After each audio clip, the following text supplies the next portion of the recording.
মনোবীক্ষণ polyclinic, চিকিৎসার জগতে এক দশক। এখন এখানে সব বিষয়ে ডাক্তারবাবু একসাথে তলায়। ফোন করুন 7477999515 এই নম্বরে। লোকসভা ভোটের আগে ভগবানগোলা 2 নম্বর ব্লকের বালিগ্রাম এলাকায় সিপিএম পার্টি অফিসে আগুন লাগিয়ে দেওয়ার অভিযোগ। সিপিএম নেতৃত্বের দাবি, এই ঘটনায় হাত রয়েছে তৃণমূলের, যদিও সেই অভিযোগ মানতে নারাজ তৃণমূল। জানা গিয়েছে, রানীতলা থানার বালিগ্রাম এলাকায় রয়েছে সিপিএম এর নির্বাচনী কার্যালয়। সোমবার রাতে সেই অফিসে আগুন জ্বলতে দেখেন স্থানীয়রা আগুন নেভায়। এখানে একটা অনুষ্ঠান বাড়ি ছিল, অনুষ্ঠান বাড়ি থেকে ছেলেরা 3 জন খেতে গেছিল, দিয়ে আগুনের দেখে আমাকে ডাকে। আমি তখন এই পাশের বাড়ির লোকজনকে ডেকে, তালা বন্ধ ছিল ঘর, এই ঘরকে তালা ভেঙে আমরা ঢুকে আগুন নিভাই। মুর্শিদাবাদ লোকসভায় জোট প্রার্থী জিতবে এই ভয়ে কালকে যে উস্কানিমূলক যে ভাষণ বক্তব্য রেখে গেছে, এর পরিপ্রেক্ষিতে এই ঘটনা ঘটে গেছে।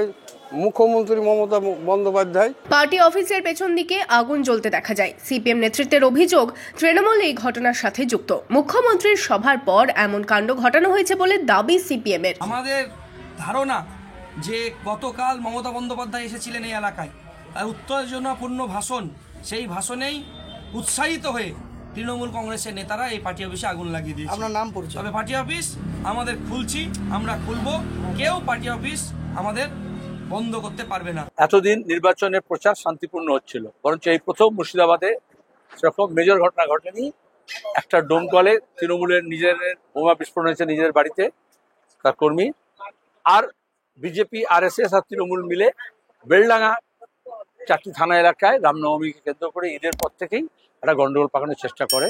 কিন্তু এত উত্তেজনা, উস্কানি তৈরি করার চেষ্টা হলেও মানুষ এই ব্যাপারে সাড়া দেয়নি। মানুষ সাড়া দিচ্ছে আমাদের নির্বাচনী প্রচারে। বাম এবং কংগ্রেস একসঙ্গে হওয়াতে তারা একটা বিকল্প পেয়েছে যেখানে বিজেপি এবং তৃণমূলকে হারাতে পারে। যদিও সিপিএম এর এই অভিযোগ মানতে নারাজ তৃণমূল নেতৃত্ব। তৃণমূল কংগ্রেস কর্মীরা ওই ধরনের রাজনীতি করা তো দূরের কথা, ওই ধরনের রাজনীতির সংস্পর্শে যুক্ত নয়। কেবা কারা করেছে এবং ওখানে পার্টি অফিস, সিপিএম এর কার্যালয়, এখানে আমাদের এত দুর্দশা হয়নি যে তাদের কার্যালয় পুড়ে দেব। মুর্শিদাবাদ লোকসভা আসনে ভোট রয়েছে 7ই মে। এখানে সিপিএম প্রার্থী রয়েছেন মোহাম্মদ সেলিম।